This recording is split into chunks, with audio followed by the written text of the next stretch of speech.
Hi guys, this is my car storage.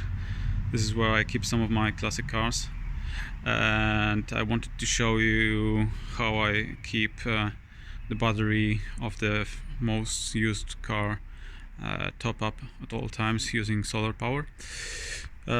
So that's my BMW, and the battery is connected at all times via these cables. It's disconnected from the car, but it's connected to my charging system, and that's my charging system. It's pretty basic. That's just some spare parts and fuses and so on. So I'm using a solar charge controller. It's a 16 amp one with a load function, so it provides power to a load until the voltage drops below 11 volt. Then it shuts the load function down. It's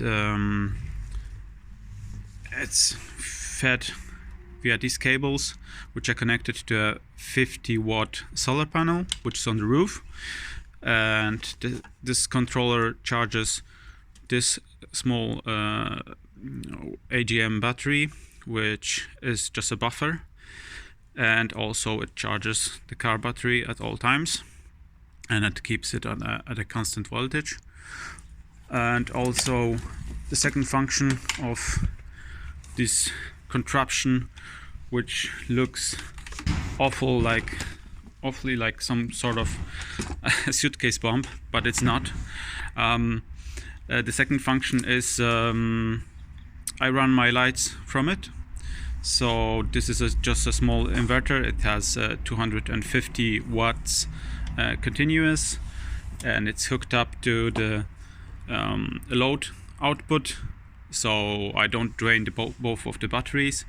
And when I flip the switch, it powers my my lights in the garage, which are all LEDs.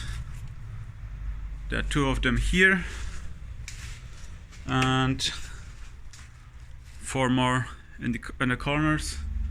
Well, you can't really see how bright they are, so let me close the door. Yeah.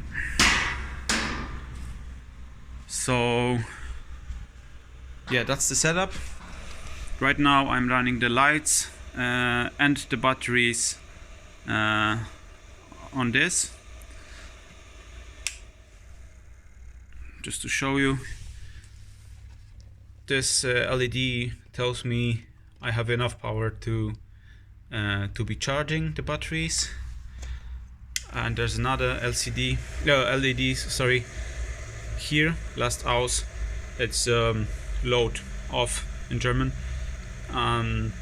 It means the battery voltage dropped below 11 volts, sorry, in German again, 11 volts, and the solar charge control disconnected the batteries to not to over discharge them.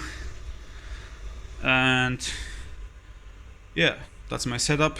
It's pretty inexpensive. Most of the parts I had already lying around. I just bought the case, and it keeps me off grid and topped up at all times.